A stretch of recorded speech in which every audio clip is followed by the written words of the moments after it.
We spend so much energy just trying to get through the hard times, through the chaos. But what happens after?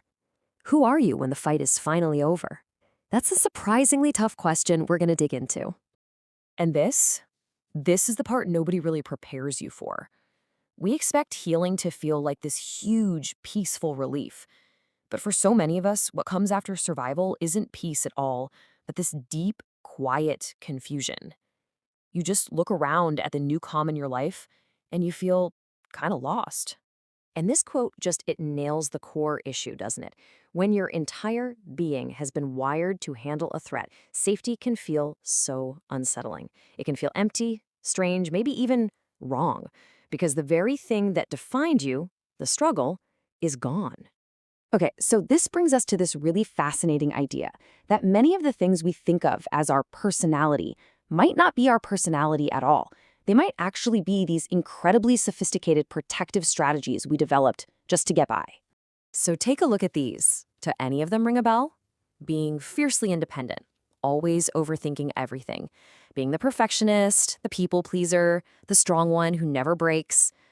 And yeah, these can totally look like strengths from the outside, but so often they started as a necessary response to an environment where we had to be that way to feel safe. And what do? We build these whole stories around them to make them make sense. We tell ourselves, oh, this is just who I am. So not being able to relax, that's not a symptom of a nervous system stuck in high gear. Nope. It's just a personality trait. Or how about this one? Hyperindependence gets spun into a strength, right? A badge of honor. But so often, it's really just a wall you built because you learned that leaning on people wasn't safe. Or maybe it just wasn't an option. We've mistaken the protection for our personality. And this is a classic. This is how we convince ourselves that being in a state of high alert is just normal. We tell ourselves we thrive in the chaos because it's become so familiar. We end up mixing up what's familiar with what we actually prefer, even when it's completely burning us out. And then you get to this point in your healing where everything just stops. The pressure's gone, and it's terrifying. That question pops up, and man, it can feel like you're in a total freefall. This is that crucial moment where you have to start separating who you are from what you had to do. Yeah, and you've got to remember, survival mode doesn't always look like some big, dramatic breakdown. A lot of the time, it's sneaky. It disguises itself as success. It's that person, and maybe it's you, who's always busy, always achieving, always fixing things, using all that motion to avoid having to sit still and actually feel what's going on inside. But underneath it all, the internal operating system, it's exactly the same. It's just these simple, brutal commands designed to keep you safe. Don't stop moving, don't let your guard down, don't trust anyone. And whatever you do, don't feel too much. That internal pressure keeps the whole system running on fumes. So, okay, why is it so hard to just kick back and enjoy the peace when it's finally here? Well, it all comes down to a really counterintuitive thing about our own biology, about what our nervous system has learned to trust. And this is the absolute key. Our nervous system trusts what's familiar way more than it trusts what's actually healthy. So if chaos was your normal for years, that's what your body learned as its baseline. So peace, calm, it feels totally alien, and your body might actually signal danger, just because it's something new. And let's be super clear here, it's not like you miss the pain of those old patterns. What you miss is the certainty.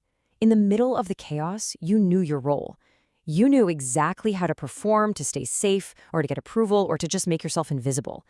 It's knowing the script, not the suffering, that feels so weirdly comfortable. So where do you go from here? How do you move through this? Well, this is the turning point. It's about shifting away from trying to fix what you think is wrong with you, and instead moving toward a place of gentle, curious self-discovery. And it really starts by asking completely different, better questions. Just look at this contrast. So many of us, our default setting is that question on the left. What's wrong with me? But the real power is in the questions on the right. They're not about judging yourself. They're about understanding. They help you separate who you are from what you had to do to get here. And honestly, this next one might just be the most powerful question you can ask yourself. When you think about your choices, your job, your relationships, so much can be driven by fear. Actually asking, what feels true to me when fear isn't calling the shots? Wow, that's the start of building a life on a whole new foundation. This whole thing has a name. It's basically identity reconstruction.